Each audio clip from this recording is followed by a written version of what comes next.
¿Y si el mito más enigmático de la historia no fuera en absoluto una invención? ¿Dónde se encontraba la Atlántida? ¿Fue una civilización real que se desvaneció en una sola noche o es simplemente una parábola filosófica? Aquí descubrirás lo que Platón relató exactamente sobre la Atlántida, cómo eran su ciudad, su ejército y sus riquezas, cómo se desencadenó la guerra con Atenas y qué causó la aniquilación de esta civilización. Analizaremos por qué su recuerdo se perdió durante milenios, cómo se emprendió su búsqueda desde Bimini hasta la Antártida y por qué la Atlántida sigue siendo un misterio que perturba la imaginación del mundo entero. El origen de la leyenda. El relato de la Atlántida no emerge de excavaciones arqueológicas ni de antiguos mitos transmitidos oralmente. Sus raíces se anclan en un texto concebido en un momento preciso por un hombre concreto, el filósofo ateniense Platón. Antes de él, en ninguna fuente que haya llegado hasta nosotros, ya sean tablillas cuneiformes sumerias, inscripciones egipcias o tradiciones helénicas, aparece el nombre de la Atlántida. Todo lo que hoy se conoce sobre ella proviene de dos de los diálogos de Platón, el Timeo y el Critias. Para comprender el nacimiento de esta historia, es necesario sumergirse en la vida del propio Platón, en sus aspiraciones y en el mundo que lo vio crecer y formarse. Platón nació en el siglo V a.C. en Atenas, una ciudad que atravesaba una de sus épocas más sombrías. Su familia, perteneciente a la antigua aristocracia, gozaba de influencia y conexiones en los círculos de poder. Entre sus parientes se contaban Cármides y Critias, figuras clave en el régimen oligárquico de los 30 tiranos que tomó el control de Atenas tras su derrota en la Guerra del Peloponeso. La Guerra del Peloponeso fue una catástrofe para Atenas. La derrota significó la pérdida de su hegemonía política, el colapso de su economía, conflictos internos, epidemias y una profunda crisis moral. Todo esto se desarrolló ante los ojos de un joven Platón. Fue testigo del desmoronamiento del viejo orden, de la sucesión de regímenes, democráticos, oligárquicos y de nuevo democráticos, que cada uno de los cuales, en lugar de traer justicia y estabilidad, sumía a la sociedad en nuevos enfrentamientos. En su juventud, Platón se convirtió en discípulo de Sócrates, un hombre cuya influencia sería decisiva. Sócrates no escribió tratados ni aspiró a crear sistemas filosóficos, pero su método dialógico, su búsqueda incesante de la verdad a través de preguntas constantes, dejó una huella imborrable. Platón observó cómo su maestro cuestionaba los cimientos de la democracia ateniense, acusaba a sus conciudadanos de ceguera moral y los exhortaba al autoconocimiento. El desenlace fue trágico. Sócrates fue juzgado, declarado culpable de corromper a la juventud y de impiedad, y ejecutado. La ejecución de Sócrates fue un golpe devastador para Platón. Perdió la fe en la democracia ateniense y llegó a la convicción de que una sociedad justa era imposible si sus ciudadanos carecían de conocimiento filosófico, si el gobierno estaba en manos de hombres movidos no por la razón, sino por las pasiones y la codicia. Esta idea se convertiría en el pilar de toda su obra. A principios del siglo IV a.C., Platón fundó la Academia, la primera escuela filosófica de la historia, donde se estudiaban matemáticas, astronomía, música, lógica, ética y política. Allí escribió sus obras fundamentales, entre ellas el diálogo La República, un intento de describir la sociedad ideal. Fue en el marco de esta misma búsqueda que nacieron el Timeo y el Critias, los diálogos donde por primera vez aparece el relato de la Atlántida. El diálogo Timeo fue escrito alrededor del año 360 a.C. A primera vista, trata sobre la estructura del mundo, el origen del universo, la naturaleza del alma, el movimiento de los astros y la armonía del cosmos. Sin embargo, justo al principio, casi como un prefacio a estas reflexiones, se introduce la enigmática historia de un antiguo conflicto entre Atenas y la Atlántida, una formidable potencia situada más allá de las columnas de Hércules, es decir, fuera del mar Mediterráneo. Platón no narra esta historia como propia, sino que la atribuye a una cadena de transmisión específica. El relato supuestamente fue escuchado por su bisabuelo, Critias el Joven, de su abuelo, Critias el Viejo. Este, a su vez, lo había oído en su infancia del propio Solón, el gran legislador ateniense que vivió 2 siglos antes. Y Solón lo había escuchado de sacerdotes egipcios en la ciudad de Sais durante sus viajes. Platón recrea un diálogo en el que un sacerdote egipcio, dirigiéndose a Solón, pronuncia una frase que se ha vuelto célebre. «Oh Solón, Solón, vosotros los griegos sois siempre niños». El sacerdote reprochaba a Solón que los helenos no conservaban la memoria de su historia antigua, al haber sido devastados repetidamente por guerras y catástrofes, mientras que los egipcios habían mantenido crónicas escritas durante milenios. Según el sacerdote, en esas crónicas se guardaba el recuerdo de un acontecimiento ocurrido 9000 años antes de la época de Solón. En aquel entonces existía una vasta potencia, la Atlántida, dotada de un inmenso poder militar y económico. La Atlántida intentó someter al mundo conocido, incluida Atenas. Pero los atenienses, a pesar de sus modestos recursos, lograron repeler la invasión y preservar su libertad. Poco después, la Atlántida pereció. Según el sacerdote, en un solo día y una noche funestos, fue engullida por terremotos e inundaciones, desapareciendo en las profundidades del océano. Es crucial subrayar que Platón presenta este relato no como un mito, sino como una supuesta tradición histórica fidedigna transmitida de generación en generación. No obstante, no queda claro hasta qué punto él mismo creía en la veracidad de la historia o si la utilizaba como una alegoría filosófica. El contexto del Timeo sugiere que el interés de Platón no era tanto histórico como filosófico, usando el relato de la Atlántida como introducción a sus reflexiones sobre la armonía universal y la estructura del estado ideal. Aún así, hace todo lo posible para que la historia parezca creíble. Menciona los nombres de los participantes, describe el lugar del encuentro y detalla las circunstancias en las que Solón conoció el relato. Tras el Timeo, Platón comenzó a trabajar en el diálogo Critias, que debía describir en detalle la Atlántida, su sistema de gobierno, su arquitectura, sus costumbres y su modo de vida.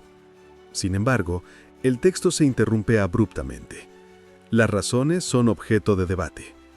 Quizá Platón no tuvo tiempo de completarlo, o tal vez lo dejó inconcluso deliberadamente. Se cree que existía la intención de escribir un tercer diálogo, el Hermócrates, que debía cerrar la trilogía, pero o nunca fue escrito o no se ha conservado. Los contemporáneos de Platón y los filósofos posteriores se mostraron escépticos ante esta historia. Aristóteles afirmó directamente que Platón había inventado la Atlántida para ilustrar de forma tangible sus ideas sobre la decadencia moral, la soberbia y las consecuencias del abandono de la virtud. Sin embargo, con el paso del tiempo, la línea que separaba la parábola filosófica de la búsqueda de una civilización perdida comenzó a difuminarse. Lo fundamental es comprender que la Atlántida no tiene sus raíces en mitos populares, tradiciones orales o crónicas ancestrales. Su historia surge en un momento histórico concreto, en un texto específico, creado por un individuo particular. Es parte de las reflexiones filosóficas de Platón sobre la fragilidad de los estados y las civilizaciones cuando sus cimientos no son la razón y la virtud, sino la codicia, el orgullo y el ansia de poder. La descripción de la Atlántida según Platón. Cuando Platón, en el diálogo Critias, se adentra en la descripción de la Atlántida, no comienza con disquisiciones morales o políticas, sino con un detallado relato de su geografía, su organización, sus recursos y su apariencia. Según sus palabras, la Atlántida se encontraba más allá de las columnas de Hércules, el nombre que los antiguos griegos daban al estrecho que hoy conocemos como Gibraltar y que separa el Mediterráneo del Océano Atlántico. La isla era de un tamaño colosal, más grande que Libia y Asia Menor juntas, y se extendía en medio del vasto océano que los griegos llamaban simplemente el mar exterior. Las condiciones naturales de esta tierra eran de una abundancia asombrosa. La Atlántida poseía llanuras fértiles, amplios valles y altas montañas cubiertas de densos bosques que proveían a sus habitantes de madera para la construcción de barcos y viviendas. De las numerosas montañas descendían ríos que alimentaban lagos y canales, y en ciertos lugares brotaban manantiales de aguas termales que ofrecían tanto agua fría como caliente para casas, jardines y baños. La isla estaba repleta de animales de toda especie, incluyendo rebaños de ganado bovino, cabras, ovejas y, como Platón destaca especialmente, elefantes, para los cuales había alimento y espacio en abundancia. El suelo de la Atlántida producía cosechas pródigas de todos los cereales, frutas y verduras imaginables. En sus huertos crecían árboles frutales, entre los que destacaban los viñedos, los olivares y arboledas de frutos exóticos desconocidos para los griegos. Además de los cultivos habituales, la tierra ofrecía plantas raras y valiosas, utilizadas en la medicina, la artesanía y la perfumería. El corazón de la Atlántida era una ciudad majestuosa, construida alrededor de una colina que, según la leyenda, fue el lugar donde el dios Poseidón conoció y amó a una mujer mortal llamada Clito. Para protegerla, Poseidón rodeó la colina con 3 anillos de agua y 2 de tierra, creando una serie de cinturones alternos conectados por puentes. Estos anillos tenían dimensiones precisas. El canal interior medía un estadio de ancho, seguido por un cinturón de tierra de igual anchura, luego otro canal de 2 estadios, otra franja de tierra y finalmente el canal exterior más ancho de 3 estadios conectado al mar a través de un canal navegable. La infraestructura urbana era asombrosamente sofisticada. Todos los canales estaban interconectados entre sí y con el mar, permitiendo que los barcos entraran al puerto y descargaran sus mercancías directamente junto a las murallas de la ciudad. A lo largo de las orillas de los canales se extendían muelles, astilleros y arsenales. Sobre los canales se alzaban puentes, y la entrada a la ciudad central estaba protegida por puertas y torres. Las murallas de la ciudad estaban construidas con 3 tipos de piedra: blanca, negra y roja, extraídas de canteras en la propia isla. Estas murallas estaban revestidas de metales. La interior estaba revestida de uricalco, la intermedia de estaño y la exterior de cobre, lo que confería a la ciudad un aspecto increíblemente bello y resplandeciente, especialmente bajo la luz del sol. En el centro de la ciudad se erguía un inmenso templo dedicado a Poseidón y Clito, completamente revestido de plata por fuera y de oricalco por dentro. En su interior albergaba una estatua gigantesca de Poseidón sentado en un carro tirado por 6 caballos alados. Alrededor del dios se encontraban las estatuas de sus 10 hijos, nacidos de Clito, cada uno de los cuales se convertiría en gobernante de una de las 10 regiones de la Atlántida. Junto al templo se alzaba el Palacio Real, un verdadero complejo de salas, aposentos, jardines y terrazas. Sus suelos estaban adornados con mosaicos de marfil, piedras preciosas y oro. Las paredes estaban revestidas de uricalco y cubiertas con láminas de cobre, mientras que los techos estaban decorados con incrustaciones de estaño. Los jardines interiores estaban llenos de plantas exóticas, piscinas de agua dulce y salada, fuentes y senderos para pasear. La economía de la Atlántida se basaba en una agricultura sorprendentemente desarrollada, la extracción de minerales, la producción artesanal y el comercio internacional. La llanura central que rodeaba la ciudad formaba un enorme rectángulo, dividido en parcelas surcadas por un sistema de canales paralelos de 100 pies de ancho, trazados a distancias iguales de 300 pies y conectados por canales transversales, que aseguraban el drenaje, el riego y el transporte. Cada región tenía su propia especialización militar y económica. Platón describe con detalle cómo se organizaba el suministro de alimentos, la recaudación de impuestos y la movilización del ejército, especificando, por ejemplo, cuántos carros, soldados de infantería, arqueros y barcos debía aportar cada región en caso de guerra. Existía un estricto sistema de contabilidad y administración, basado en leyes ancestrales dictadas por el primer gobernante, Atlas, y sus hermanos. La estructura política de la Atlántida era una confederación de 10 reinos, cada uno gobernado por un descendiente de Poseidón. El poder supremo recaía en el mayor de los reyes, el gobernante de la ciudad central, pero los demás conservaban una considerable autonomía. Todas las decisiones importantes se tomaban en un consejo común que se reunía periódicamente en el templo de Poseidón. Antes de iniciar el consejo, los reyes prestaban juramentos de lealtad a los dioses y entre sí, realizando un rito sagrado. Capturaban un toro sin armas, lo sacrificaban, se lavaban las manos con su sangre y de pie ante el altar juraban observar las leyes, defender la justicia y mantener el orden. Durante mucho tiempo la Atlántida prosperó. Sus habitantes cumplían estrictamente las leyes, honraban a los dioses, preservaban la moralidad y velaban por el bien de su sociedad. El lujo no los cegaba, la riqueza no corrompía sus almas y el poder no se convertía en tiranía.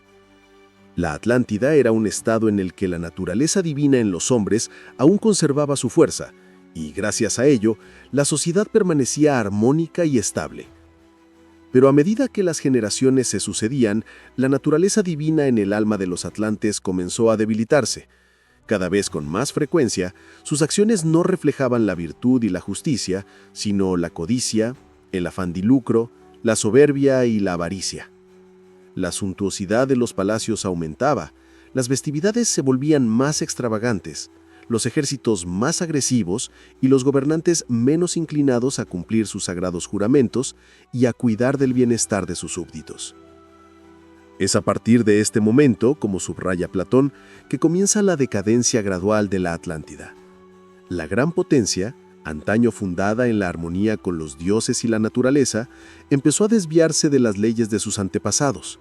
En lugar de buscar la justicia y mantener el orden, los atlantes comenzaron a anhelar la expansión de su poder más allá de la isla, la subyugación de tierras vecinas y la acumulación de riquezas a cualquier precio. Aquí concluye la descripción de Platón sobre la organización de la Atlántida.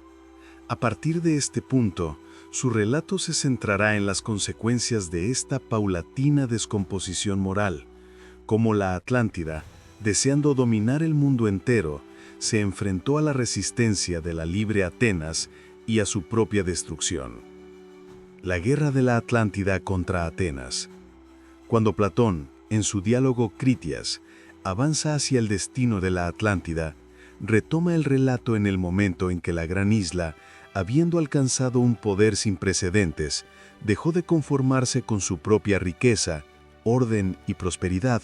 Su mirada se volvió hacia el resto del mundo conocido, con la ambición de extender su dominio sobre todas las tierras a ambos lados de las columnas de Hércules.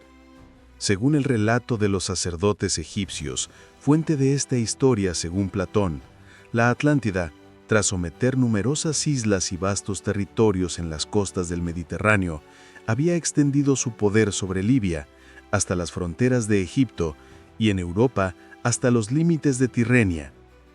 Los pueblos de estas tierras estaban obligados a pagar tributo, proporcionar tropas, barcos, ganado, metales y todo lo que la Atlántida exigía para mantener su poderío.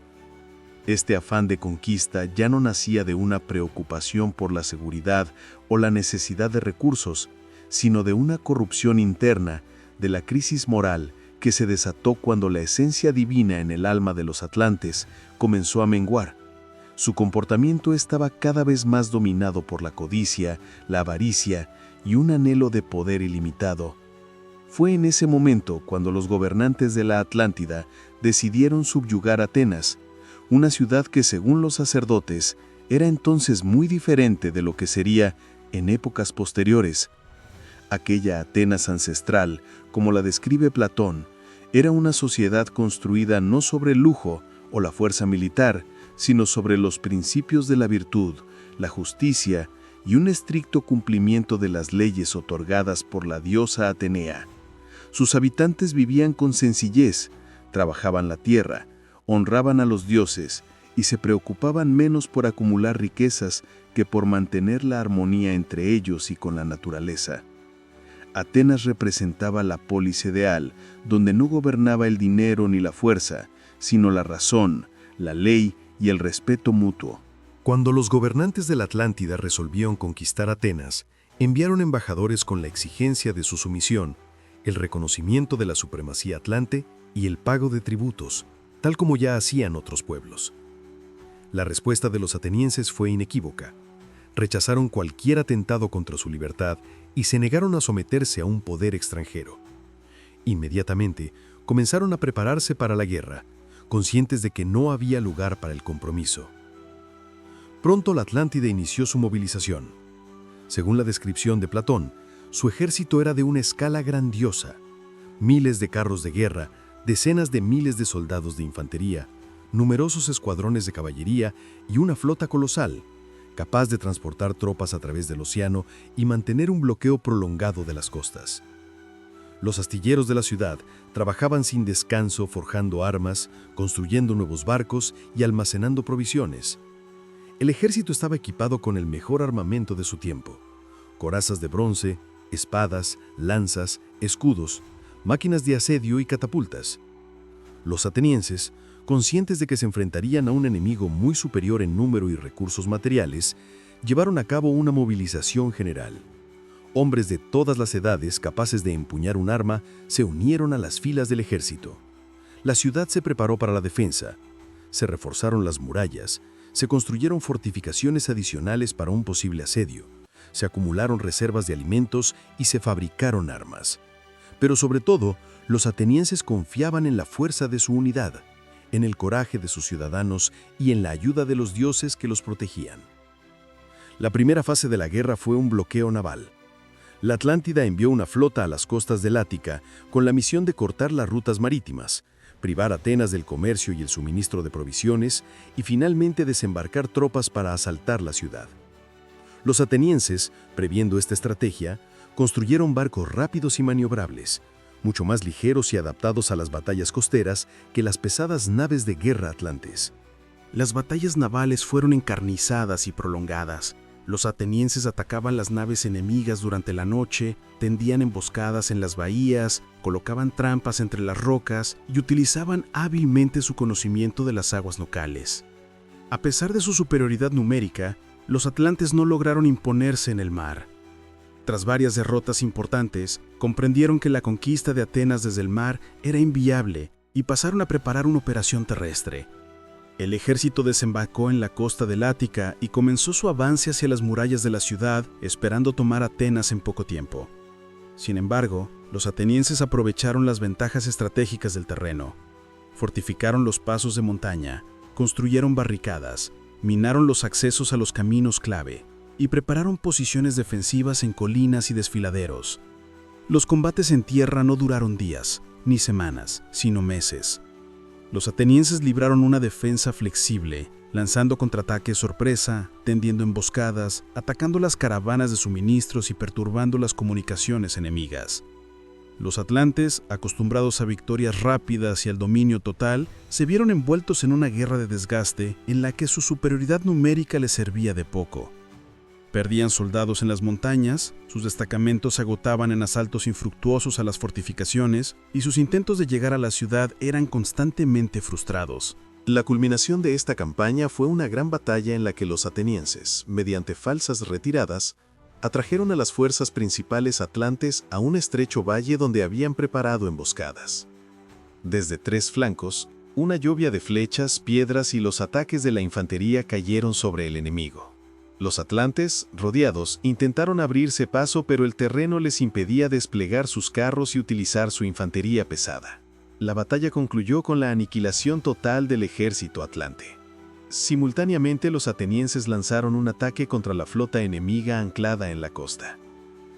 Mientras las fuerzas principales atlantes estaban ocupadas en el combate terrestre, las ligeras naves atenienses asaltaron los barcos enemigos, incendiando los que estaban anclados y hundiendo los pesados transportes, privando al enemigo de cualquier posibilidad de evacuación. Los restos del ejército de la Atlántida, habiendo perdido el contacto con su flota y sufriendo enormes pérdidas, emprendieron la huida. Esta victoria fue absoluta. Los atenienses no solo defendieron su tierra, sino que demostraron que la virtud, la unidad, el coraje y la lealtad a las leyes podían superar cualquier superioridad numérica y material. No persiguieron a los fugitivos ni impusieron condiciones a los vencidos. Atenas no buscaba conquistas, solo defendió lo que para ellos era más valioso: su libertad, su independencia y sus leyes. Así concluyó la guerra entre Atenas y la Atlántida. Una gran contienda en la que una civilización fundada en la justicia, la virtud y el respeto a los dioses prevaleció sobre un estado donde la riqueza, la fuerza y la sed de poder habían eclipsado sus cimientos morales. Sin embargo, la historia de la Atlántida no terminó ahí. Derrotada, humillada y debilitada, pronto se enfrentaría a un enemigo mucho más terrible: las fuerzas de la naturaleza, contra las cuales ni ejércitos, ni flotas, ni riquezas podrían resistir. La aniquilación de la Atlántida. Cuando Platón, en el diálogo Critias, se adentra en la descripción de la Atlántida, no comienza con disquisiciones morales o políticas, sino con un detallado relato de su geografía, su organización, sus recursos y su apariencia. Según sus palabras, la Atlántida se encontraba más allá de las columnas de Hércules, el nombre que los antiguos griegos daban al estrecho que hoy conocemos como Gibraltar y que separa el Mediterráneo del Océano Atlántico. La isla era de un tamaño colosal, más grande que Libia y Asia Menor juntas, y se extendía en medio del vasto océano que los griegos llamaban simplemente el mar exterior. Las condiciones naturales de esta tierra eran de una abundancia asombrosa. La Atlántida poseía llanuras fértiles, amplios valles y altas montañas cubiertas de densos bosques, que proveían a sus habitantes de madera para la construcción de barcos y viviendas.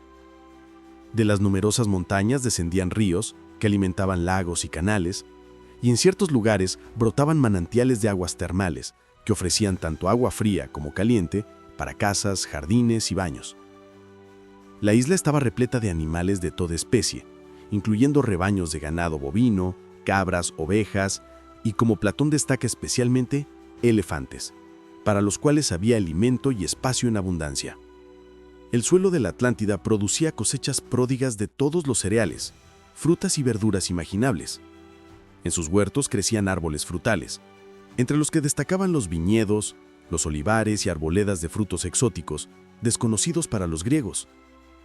Además de los cultivos habituales, la tierra ofrecía plantas raras y valiosas, utilizadas en la medicina, la artesanía y la perfumería. El corazón de la Atlántida era una ciudad majestuosa, construida alrededor de una colina, que según la leyenda fue el lugar donde el dios Poseidón conoció y amó a una mujer mortal llamada Clito. Para protegerla, Poseidón rodeó la colina con 3 anillos de agua y 2 de tierra, creando una serie de cinturones alternos conectados por puentes. Estos anillos tenían dimensiones precisas. El canal interior medía un estadio de ancho, seguido por un cinturón de tierra de igual anchura, luego otro canal de 2 estadios, otra franja de tierra, y finalmente el canal exterior más ancho de 3 estadios, conectado al mar a través de un canal navegable. La infraestructura urbana era asombrosamente sofisticada. Todos los canales estaban interconectados entre sí y con el mar, permitiendo que los barcos entraran al puerto y descargaran sus mercancías directamente junto a las murallas de la ciudad. A lo largo de las orillas de los canales se extendían muelles, astilleros y arsenales. Sobre los canales se alzaban puentes, y la entrada a la ciudad central estaba protegida por puertas y torres. Las murallas de la ciudad estaban construidas con 3 tipos de piedra: blanca, negra y roja, extraídas de canteras en la propia isla. Estas murallas estaban recubiertas de metales. La interior estaba revestida de oricalco, la intermedia de estaño y la exterior de cobre, lo que confería a la ciudad un aspecto increíblemente bello y resplandeciente, especialmente bajo la luz del sol. En el centro de la ciudad se erigía un inmenso templo dedicado a Poseidón y Clito, completamente revestido de plata por fuera y de oricalco por dentro. En su interior albergaba una estatua gigantesca de Poseidón, sentado en un carro tirado por 6 caballos alados. Alrededor del dios se encontraban las estatuas de sus 10 hijos, nacidos de Clito, cada uno de los cuales se convertiría en gobernante de una de las 10 regiones de la Atlántida. Junto al templo se alzaba el Palacio Real, un verdadero complejo de salas, aposentos, jardines y terrazas. Sus suelos estaban adornados con mosaicos de marfil, piedras preciosas y oro. Las paredes estaban revestidas de oricalco y cubiertas con láminas de cobre, mientras que los techos estaban decorados con incrustaciones de estaño. Los jardines interiores estaban llenos de plantas exóticas, piscinas de agua dulce y salada, fuentes y senderos para pasear. La economía de la Atlántida se basaba en una agricultura sorprendentemente desarrollada, la extracción de minerales, la producción artesanal y el comercio internacional. La llanura central que rodeaba la ciudad formaba un enorme rectángulo, dividido en parcelas surcadas por un sistema de canales paralelos de 100 pies de ancho, trazados a distancias iguales de 300 pies y conectados por canales transversales que aseguraban el drenaje, el riego y el transporte. Cada región tenía su propia especialización militar y económica. Platón describe con detalle cómo se organizaba el suministro de alimentos, la recaudación de impuestos y la movilización del ejército, especificando, por ejemplo, cuántos carros, soldados de infantería, arqueros y barcos debía aportar cada región en caso de guerra. Existía un estricto sistema de contabilidad y administración basado en leyes ancestrales dictadas por el primer gobernante, Atlas, y sus hermanos. La estructura política de la Atlántida era una confederación de 10 reinos, cada uno gobernado por un descendiente de Poseidón. El poder supremo recaía en el mayor de los reyes, el gobernante de la ciudad central, pero los demás conservaban una considerable autonomía. Todas las decisiones importantes se tomaban en un consejo común, que se reunía periódicamente en el templo de Poseidón. Antes de iniciar el consejo, los reyes prestaban juramentos de lealtad a los dioses y entre sí, realizando un rito sagrado. Capturaban un toro sin armas, lo sacrificaban, se lavaban las manos con su sangre y, de pie ante el altar, juraban observar las leyes, defender la justicia y mantener el orden. Durante mucho tiempo, la Atlántida prosperó. Sus habitantes cumplían estrictamente las leyes, honraban a los dioses, preservaban la moralidad y velaban por el bien de su sociedad. El lujo no los cegaba, la riqueza no corrompía sus almas y el poder no se convertía en tiranía. La Atlántida era un estado en el que la naturaleza divina en los hombres aún conservaba su fuerza, y gracias a ello, la sociedad permanecía armónica y estable. Pero a medida que las generaciones se sucedían, la naturaleza divina en el alma de los atlantes comenzó a debilitarse. Cada vez con más frecuencia, sus acciones no reflejaban la virtud y la justicia, sino la codicia, el afán de lucro, la soberbia y la avaricia. La suntuosidad de los palacios aumentaba, las festividades se volvían más extravagantes, los ejércitos más agresivos y los gobernantes menos inclinados a cumplir sus sagrados juramentos y a cuidar del bienestar de sus súbditos. Es a partir de este momento, como subraya Platón, que comienza la decadencia gradual de la Atlántida. La gran potencia, antaño fundada en la armonía con los dioses y la naturaleza, empezó a desviarse de las leyes de sus antepasados. En lugar de buscar la justicia y mantener el orden, los atlantes comenzaron a anhelar la expansión de su poder más allá de la isla, la subyugación de tierras vecinas y la acumulación de riquezas a cualquier precio. Aquí concluye la descripción de Platón sobre la organización de la Atlántida. A partir de este punto, su relato se centrará en las consecuencias de esta paulatina descomposición moral, cómo la Atlántida, deseando dominar el mundo entero, se enfrentó a la resistencia de la libre Atenas y a su propia destrucción. Cuando Platón, en su diálogo Critias, avanza hacia el destino de la Atlántida, retoma el relato en el momento en que la gran isla, habiendo alcanzado un poder sin precedentes, dejó de conformarse con su propia riqueza, orden y prosperidad. Su mirada se volvió hacia el resto del mundo conocido, con la ambición de extender su dominio sobre todas las tierras, a ambos lados de las columnas de Hércules. Según el relato de los sacerdotes egipcios, fuente de esta historia según Platón, la Atlántida, tras someter numerosas islas y vastos territorios en las costas del Mediterráneo, había extendido su poder sobre Libia hasta las fronteras de Egipto, y en Europa, hasta los límites de Tirrenia. Los pueblos de estas tierras estaban obligados a pagar tributo, proporcionar tropas, barcos, ganado, metales y todo lo que la Atlántida exigía para mantener su poderío. Este afán de conquista ya no nacía de una preocupación por la seguridad o la necesidad de recursos, sino de una corrupción interna, de la crisis moral que se desató cuando la esencia divina en el alma de los atlantes comenzó a menguar. Su comportamiento estaba cada vez más dominado por la codicia, la avaricia y un anhelo de poder ilimitado. Fue en ese momento cuando los gobernantes de la Atlántida decidieron subyugar Atenas, una ciudad que según los sacerdotes era entonces muy diferente de lo que sería en épocas posteriores. Aquella Atenas ancestral, como la describe Platón, era una sociedad construida no sobre el lujo o la fuerza militar, sino sobre los principios de la virtud, la justicia y un estricto cumplimiento de las leyes otorgadas por la diosa Atenea. Sus habitantes vivían con sencillez, trabajaban la tierra, honraban a los dioses y se preocupaban menos por acumular riquezas que por mantener la armonía entre ellos y con la naturaleza. Atenas representaba la polis ideal, donde no gobernaban el dinero ni la fuerza, sino la razón, la ley y el respeto mutuo.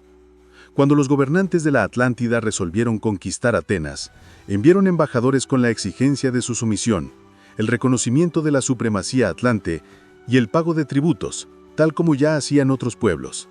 La respuesta de los atenienses fue inequívoca.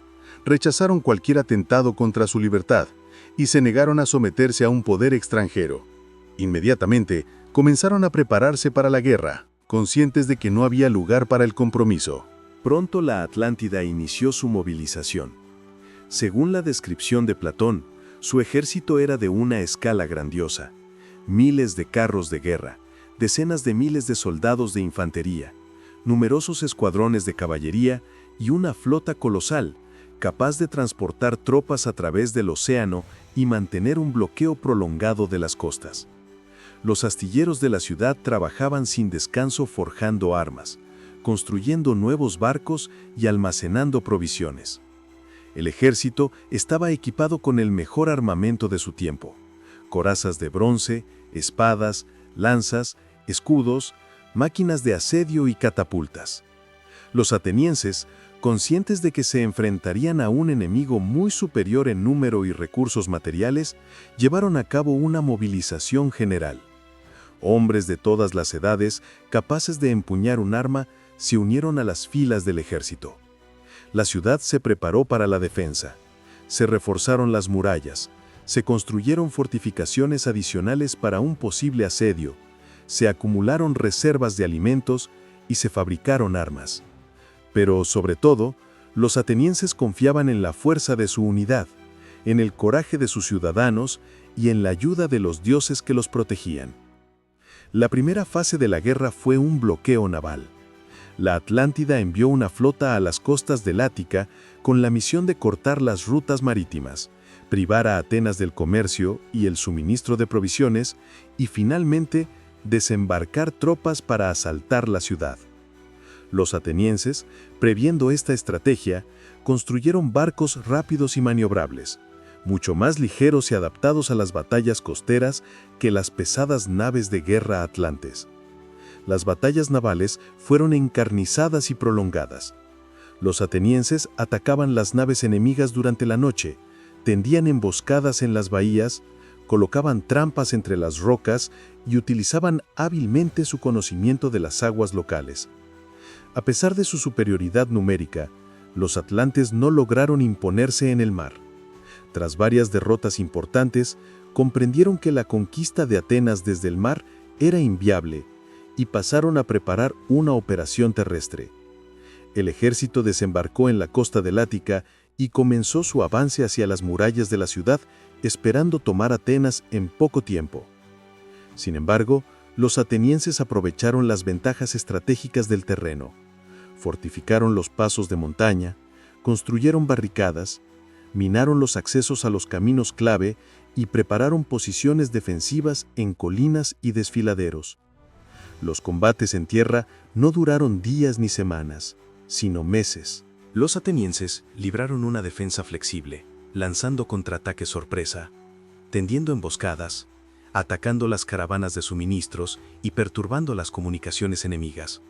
Los atlantes, acostumbrados a victorias rápidas y al dominio total, se vieron envueltos en una guerra de desgaste en la que su superioridad numérica les servía de poco.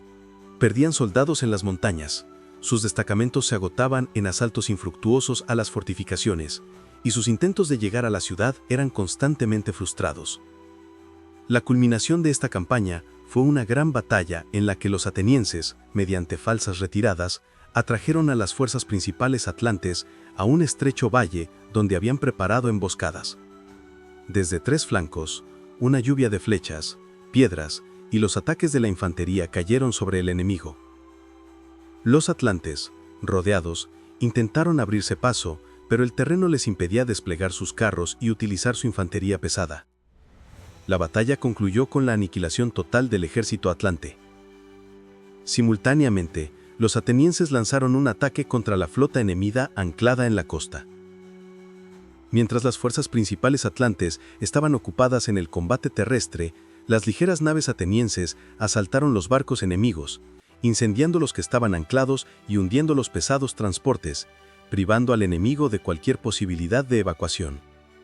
Los restos del ejército de la Atlántida, habiendo perdido el contacto con su flota y sufriendo enormes pérdidas, emprendieron la huida.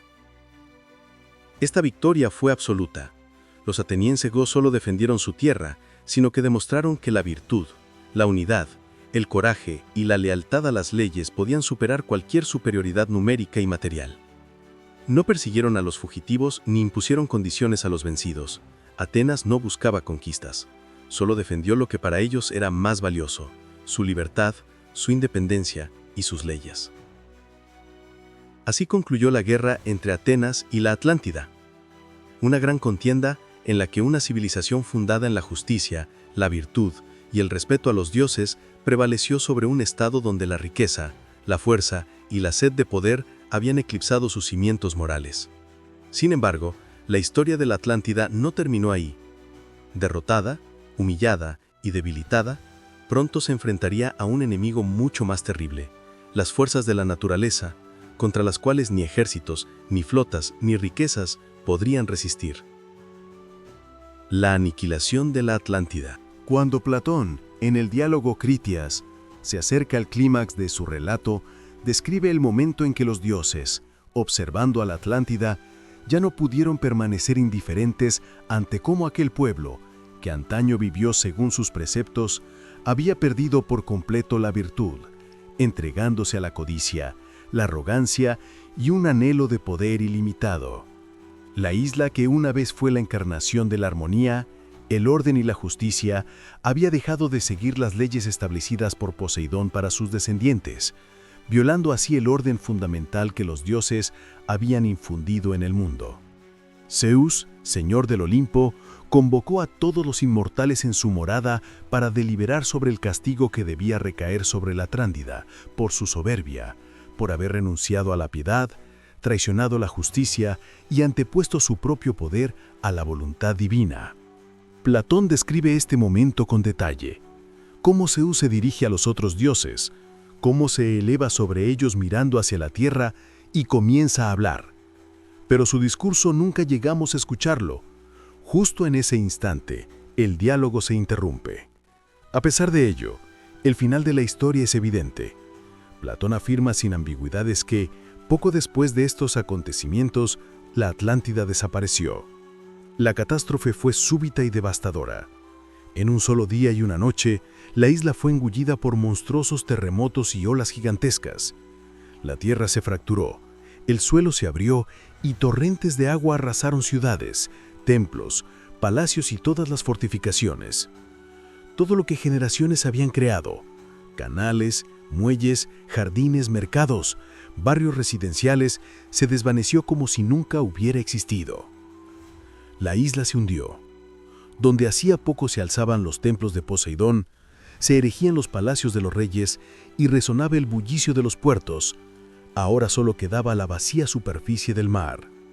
Platón precisa que en el lugar de la Atlántida se formaron bajíos y bancos de lodo que, durante mucho tiempo, obstaculizaron la navegación. El tránsito por esas aguas se volvió peligroso. Las ruinas sumergidas y los bancos de arena hacían el mar intransitable para los barcos. La destrucción de la Atlántida, como subrayan los sacerdotes egipcios en el relato de Platón, no fue una casualidad, ni un capricho de la naturaleza, ni la consecuencia de un desastre natural fortuito. Fue el resultado directo de la decadencia moral de sus habitantes. A los dioses no les importaba cuán ricos fueran sus templos, cuán poderosos sus ejércitos o cuán extensas sus redes comerciales. Lo único que tenía valor era la preservación del orden basado en la armonía entre los hombres y el cosmos, en el respeto a las leyes y a los dioses, en la virtud y la justicia. Cuando ese orden fue quebrantado, cuando los habitantes de la Atlántida rechazaron los mandatos de sus ancestros y los reemplazaron por la ambición de poder y riqueza, el castigo se volvió inevitable. Primero, la Atlántida perdió la guerra contra Atenas, que, según Platón, era en aquel tiempo un modelo de justicia y orden moral. Poco después, siguió el golpe de la propia naturaleza, gobernada por la voluntad divina. Sin embargo, el momento mismo de la catástrofe, a pesar de su evidente importancia, apenas se describe en los diálogos de Platón. Solo informa del resultado, la desaparición de la isla, pero no detalla el proceso. No narra cómo se derrumbaban las murallas, cómo se inundaban los palacios, cómo huían la gente, cómo se rompían los canales o cómo los barcos eran arrancados de sus anclas y arrastrados al abismo junto con las ciudades. ¿Por qué se interrumpe el relato? No hay respuesta. Quizá Platón dejó la historia deliberadamente inacabada para que cada oyente reflexionara sobre las causas, las consecuencias y el significado de esta destrucción. Tal vez quería subrayar que la esencia no residía en los detalles del cataclismo, sino en su inevitabilidad como consecuencia de la pérdida de la virtud. O quizá la razón fue más prosaica. El texto simplemente no fue terminado o su final se perdió. Se sabe que Platón planeaba una tercera parte de la trilogía, un diálogo titulado Hermócrates, que debía cerrar el ciclo iniciado en el Timeo y continuado en el Critias. Sobre el contenido de esta obra solo podemos especular, pero la mayoría de los estudiosos se inclinan a pensar que describiría las consecuencias de la destrucción de la Atlántida, o bien ofrecería una conclusión filosófica a toda la historia, mostrando cómo las lecciones de esta catástrofe debían ser asimiladas por las generaciones futuras. Sea como fuere, la aniquilación de la Atlántida, tal como la describe Platón, no es simplemente el relato de la destrucción de una isla. Es una historia sobre cómo incluso las civilizaciones más poderosas, poseedoras de riquezas incalculables, ejércitos formidables, grandes ciudades y logros técnicos increíbles, permanecen vulnerables y pierden su pilar interno, la virtud, la justicia y el respeto al orden divino.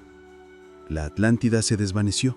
Dejó de existir, tanto físicamente como en la historia de su tiempo. Pero su memoria no se extinguió por completo. Continuó viviendo en relatos, en raras anotaciones, en los ecos de los mitos. Sin embargo, durante largos siglos, su historia casi desaparecería de la conciencia humana. La leyenda olvidada de la Edad Media. Después de que Platón revelara al mundo la historia de la Atlántida, el destino de esta leyenda quedó sumido en el olvido durante siglos. Ya las primeras generaciones de pensadores de la antigüedad la percibieron más como una parábola filosófica que como un relato verídico del pasado. Incluso Aristóteles, discípulo de Platón, sostuvo que su maestro había inventado la Atlántida con fines didácticos para ilustrar sus propias ideas sobre la ley, la moral y la estructura del estado ideal. En los siglos siguientes, prácticamente ninguno de los grandes historiadores, ni Heródoto, ni Polibio, ni Estrabón, ni Plinio mi Viejo, mostró interés por esta historia. Apenas apareció en tratados geográficos, crónicas históricas o ensayos filosóficos. La percepción de la Atlántida se redujo gradualmente a ser considerada solo un ejemplo figurado, destinado a mostrar las consecuencias de la pérdida de la virtud y el abandono de las leyes divinas. En la antigüedad tardía, cuando el neoplatonismo reemplazó a la filosofía clásica, el nombre de la Atlántida aún emergía ocasionalmente, pero exclusivamente como una alegoría. Los filósofos, al debatir sobre la estructura del cosmos, la inmortalidad del alma o las leyes del orden universal, podían mencionarla, pero no como un lugar real, sino como un símbolo de la caída y la destrucción, inevitables para cualquier civilización que pierde su conexión con el orden divino. Con la caída del Imperio Romano de Occidente y el advenimiento de la Edad Media, el interés por las tradiciones filosóficas de la antigüedad se desvaneció casi por completo. En Europa comenzó una era en la que las cuestiones de moralidad, teología y salvación del alma se volvieron más importantes que cualquier reflexión sobre el pasado, la geografía o la naturaleza del mundo. Los diálogos de Platón sobrevivieron. Fueron copiados en monasterios, conservados en las bibliotecas de Constantinopla y estudiados en el mundo musulmán. Pero la historia de la Atlántida dentro de estos textos permaneció como algo secundario, casi imperceptible frente a otras ideas. Los pensadores medievales no negaron directamente la existencia de la Atlántida. Más bien, no mostraron interés en ella. Su lugar fue ocupado por las tradiciones bíblicas, los relatos de Sodoma y Gomorra, el diluvio universal y la Torre de Babel. Si se mencionaba la Atlántida, era generalmente en el contexto de disquisiciones sobre cómo Dios castiga a los pueblos soberbios. A veces aparecía en comentarios sobre Platón, en raras enciclopedias o en tratados de autores bizantinos, pero estas menciones eran siempre breves y carentes de significado propio. Incluso los cartógrafos medievales, al dibujar un mundo poblado de maravillas y tierras desconocidas, casi nunca incluyeron la Atlántida en sus mapas. Su imaginación dio a luz imágenes de islas de los bienaventurados, el Edén, islas de santos o lugares donde, según la tradición, se ocultaban reliquias cristianas. Pero la idea de un continente hundido al otro lado del océano no formó parte del imaginario medieval. Y sin embargo, la leyenda no desapareció. Continúa existiendo en las copias manuscritas de los diálogos de Platón. Se conservó en las obras de eruditos árabes, en la biblioteca de Constantinopla y en los escritos de los pocos filósofos y teólogos bizantinos que mantuvieron vivo el interés por el legado de la antigüedad. La Atlántida no resonaba con fuerza, pero su nombre no se borró por completo de la memoria cultural. Fue precisamente esta presencia silenciosa lo que le permitió sobrevivir a la Edad Media. Y cuando Europa comenzó a volver su mirada hacia la herencia clásica, cuando comenzó la era del Renacimiento y de los grandes descubrimientos geográficos, el nombre de la Atlántida volvió a ser relevante. Se avecinaban nuevas hipótesis, intentos de encontrar sus rastros en los océanos e ideas que la vincularían con el Nuevo Mundo o con islas perdidas. El renacer del interés, la era de los grandes descubrimientos geográficos. Con el fin de la Edad Media y el inicio del Renacimiento, el interés por el legado clásico en Europa revive de manera vertiginosa. Se vuelven a estudiar las obras de Platón, incluidos los diálogos en los que aparece por primera vez el relato de la Atlántida. Lo que durante siglos se había percibido solo como una parábola filosófica, ahora se convierte de nuevo en objeto de serias reflexiones, no solo entre filósofos, sino también entre geógrafos, viajeros, navegantes y cartógrafos. Es en este periodo cuando Europa trasciende sus fronteras conocidas. Barcos portugueses y españoles cruzan las columnas de Hércules, se adentran en el Océano Atlántico y descubren nuevas islas y tierras cuya existencia los geógrafos de la antigüedad ni siquiera sospechaban. La aparición en los mapas de las Azores, las Canarias, Madeira y muchos otros territorios alimenta la pregunta de si estas tierras no serán los restos de aquella inmensa isla descrita por Platón. En esta época, se consolida gradualmente la idea de que el relato de la Atlántida no es simplemente una alegoría filosófica, sino posiblemente el recuerdo de una civilización real sumergida. Y el primer candidato a ser su vestigio son las Islas Azores. Su ubicación en el corazón del Océano Atlántico, mucho más allá de las columnas de Hércules, coincide con la descripción de Platón. Además, la naturaleza montañosa del archipiélago sugiere que podrían ser las cumbres de un continente hundido que alguna vez se elevó sobre el océano.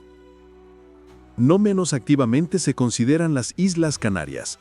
Los exploradores prestan atención a su antigua población, los guanches, quienes antes de la llegada de los europeos conservaban una cultura única, ritos inusuales y leyendas sobre ancestros que llegaron de grandes tierras desaparecidas en el mar.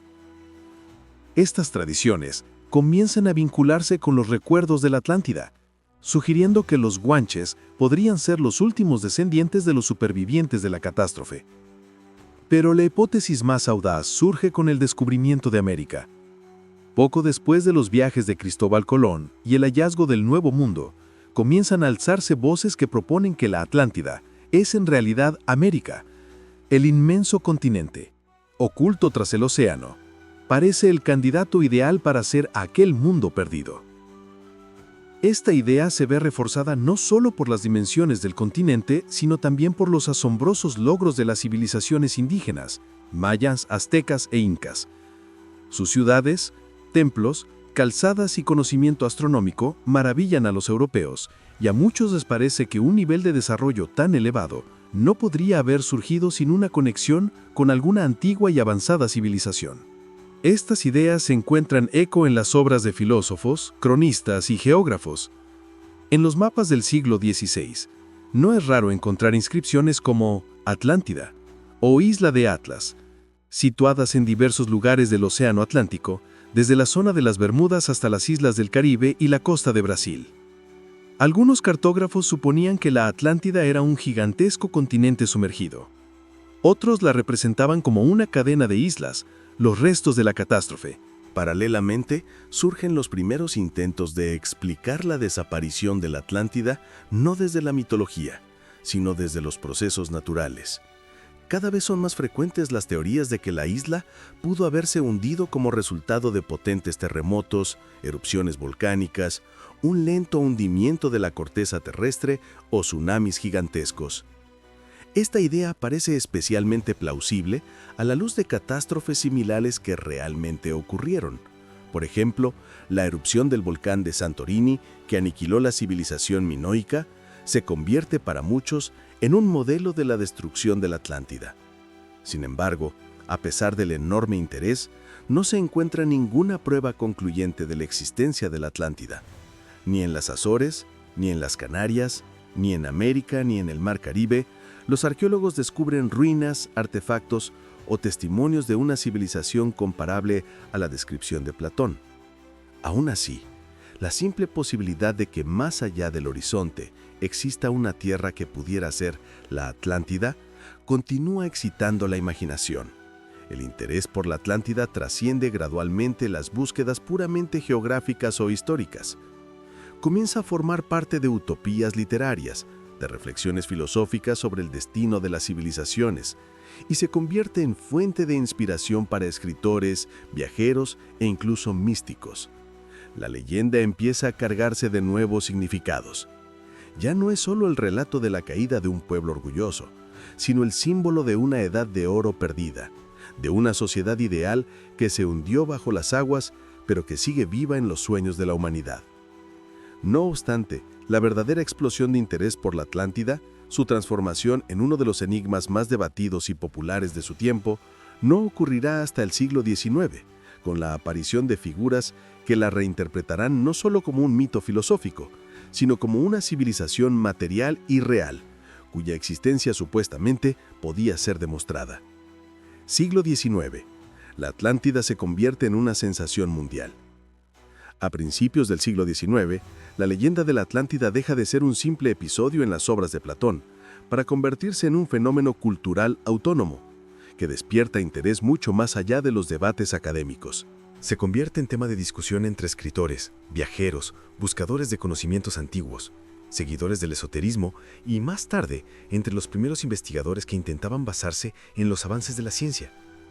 Varios factores contribuyeron a este resurgimiento.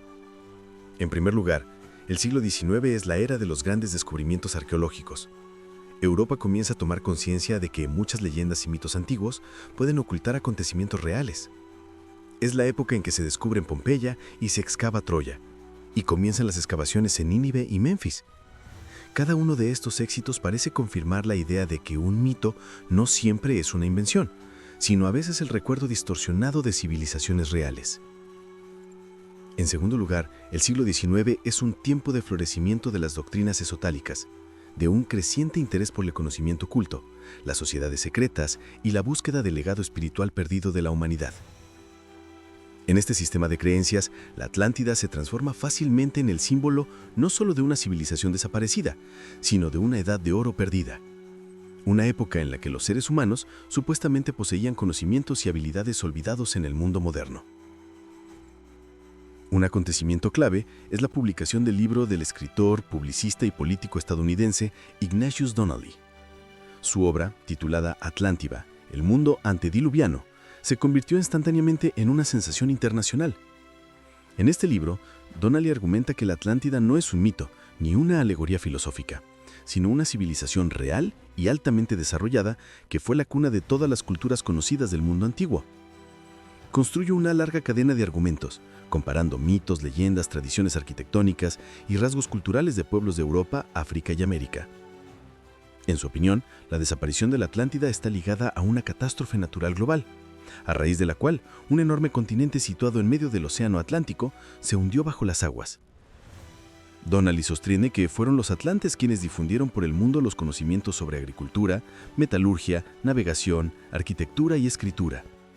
Su libro se convierte rápidamente en fuente de inspiración para una oleada de seguidores. A partir de ese momento, la Atlántida deja de ser un tema exclusivo de disputas académicas. Ahora es debatida por todos: investigadores, geógrafos, escritores y místicos. Surgen innumerables hipótesis sobre su ubicación. Algunos continúan buscándola en medio del Océano Atlántico. Otros sugieren que podría haber sido a América del Sur. Hay quienes apuntan a la cuenca del Caribe, a la Antártida o incluso al Ártico. Paralelamente, crece el interés por la Atlántida en los círculos místicos y ocultistas. Su imagen es utilizada de forma especialmente activa en la doctrina teosófica de Elena Blavatsky. Según su versión, la Atlántida no es simplemente una isla o un continente, sino toda una era en la historia de la humanidad. Una época en la que la Tierra estaba dominada por una raza especial, los atlantes, dotados de capacidades sobrenaturales y conocimientos espirituales. En sus textos, la Atlántida se transforma en la proyección de una edad de oro que pereció porque sus habitantes abandonaron el camino espiritual en favor del poder, la materia y la supremacía tecnológica. Sobre la base de estas ideas, surgen decenas de nuevas versiones. A los atlantes se les empieza a atribuir la invención de aparatos voladores, el uso de cristales para generar energía, el control del clima, la telepatía y la capacidad de influir en la materia con el poder del pensamiento. Todo esto se entrelaza con mitos, conjeturas, doctrinas ocultas y fantasías que se difunden con una velocidad extraordinaria. La Atlántida se convierte en parte integral de la cultura artística del siglo XIX. Es descrita en novelas de aventuras, en obras de ciencia ficción y en utopías. Aparece en las páginas de los periódicos, en folletos populares y en informes de sociedades geográficas. Gradualmente, la imagen de la Atlántida trasciende el mito antiguo y se transforma en un símbolo universal, el símbolo de un ideal perdido, de un paraíso desaparecido, de un enigma que la humanidad anhela resolver. Sin embargo, es importante señalar que todas estas hipótesis, por muy efectistas e impresionantes que fueran sus exposiciones, apenas se basaban en la arqueología o la geología reales. Su fundamento era la comparación de mitos, la interpretación de leyendas, analogías libres y conjeturas personales de los autores. La comunidad científica del siglo XIX, aunque observaba este auge con interés, lo trataba con un escepticismo evidente. Aún así, es en esta época cuando comienza una transición importante.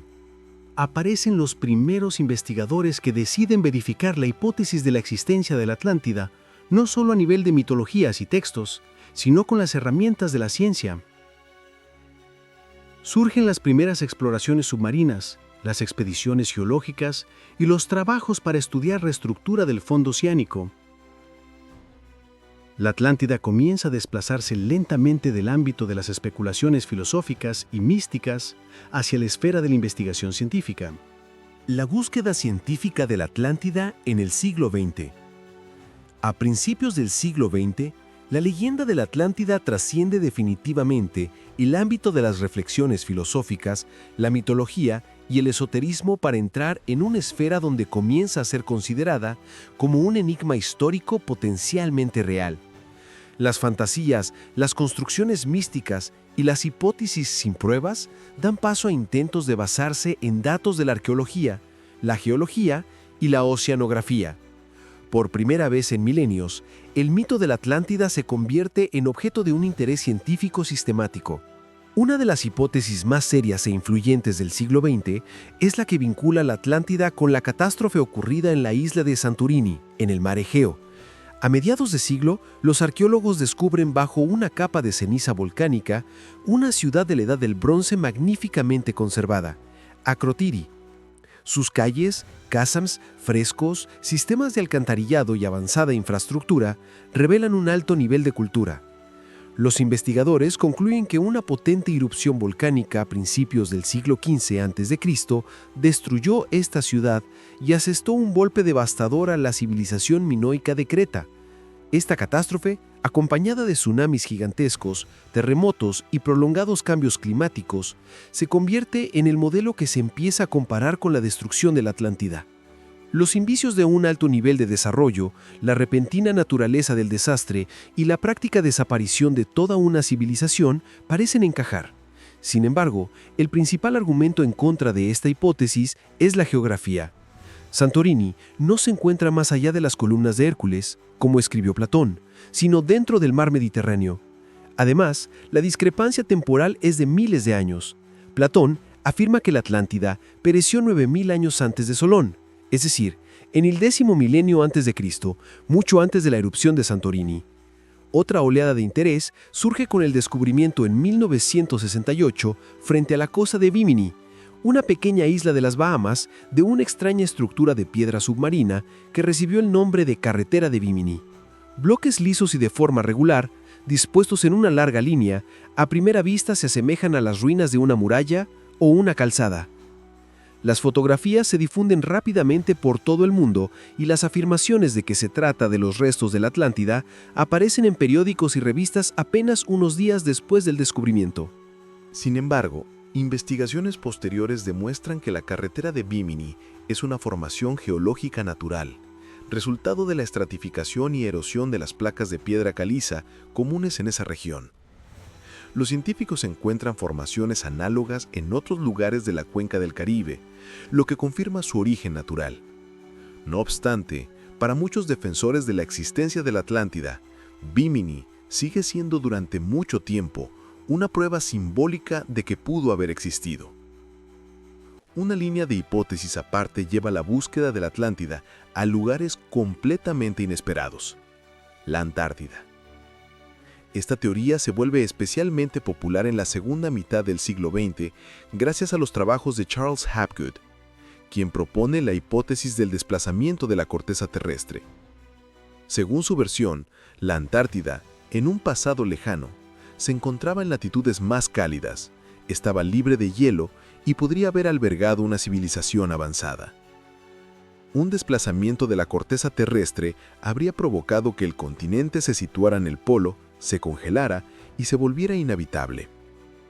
Estas ideas encuentran numerosos seguidores entre los aficionados a los enigmas y la historia alternativa, pero no resisten la crítica de la comunidad científica. Los datos modernos sobre el pasado geológico de la Antártida muestran que el continente ha estado cubierto de hielo durante al menos varios millones de años y no pudo haber sido el hogar de una civilización similar a la descrita en la Atlántida.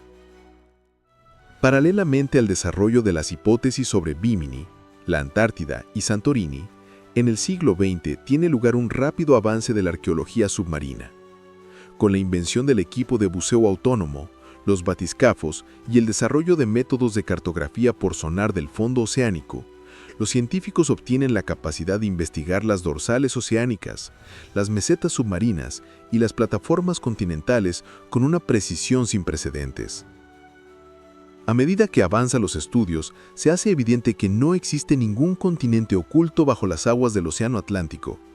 Todas las estructuras del relieve del fondo oceánico, la dorsal mesoatlántica, la meseta de las Azores, los cañones submarinos, tienen un origen tectónico y no son restos de continentes hundidos. En esta etapa, la comunidad científica llega a la conclusión de que la hipótesis de la existencia de la Atlántida como una isla material en el Océano Atlántico carece de fundamentos sólidos. La geología y la tectónica de placas no dejan lugar a la idea de un continente que se hunde repentinamente. Tales procesos se desarrollan a lo largo de millones de años, no en un solo día y una noche, como describió Platón. A pesar del escepticismo de la ciencia oficial, la búsqueda de la Atlántida no cesa, se desplaza a otras regiones, Las plataformas continentales frente a las costas de Marruecos y España, las islas del Mar Caribe o el Mar Negro, donde también se han registrado casos de elevaciones catastróficas del nivel del agua en la antigüedad. Surgen hipótesis de que Platón podría haber alterado deliberadamente los parámetros de su descripción, multiplicado las cifras, cambiado la cronología o reubicado las referencias geográficas para crear una parábola filosófica sobre la decadencia moral de una civilización, en lugar de transmitir una historia literal.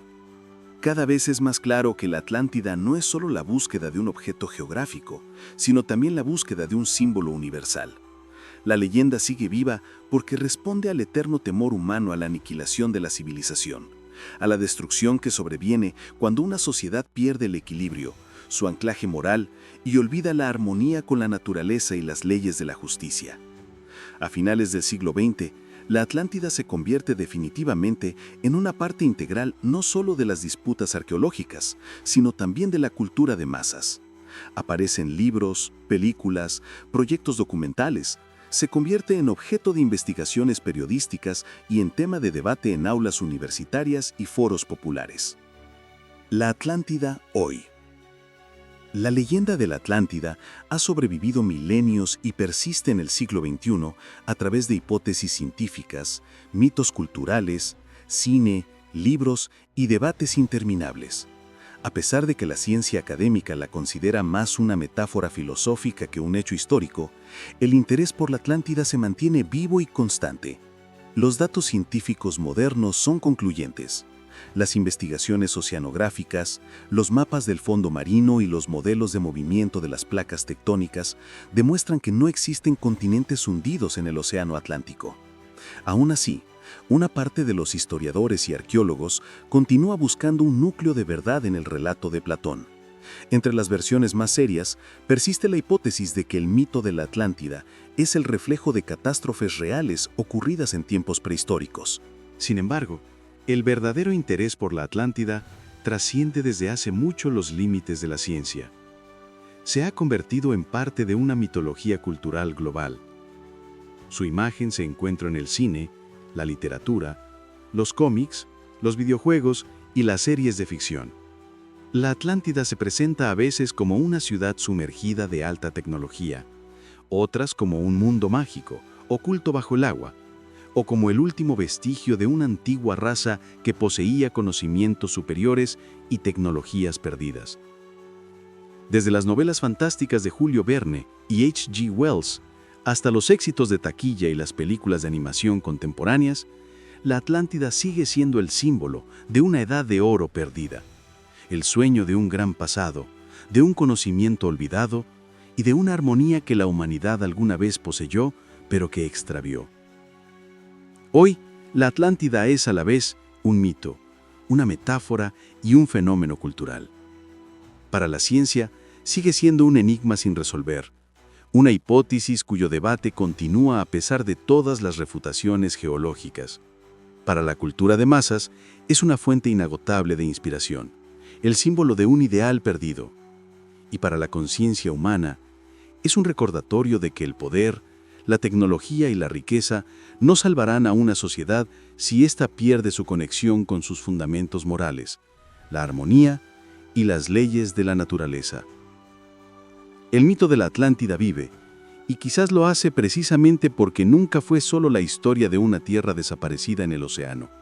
Siempre ha sido una historia sobre nosotros mismos, sobre cómo las civilizaciones se construyen, prosperan y cometen errores, y sobre la oportunidad que siempre queda de aprender de ello.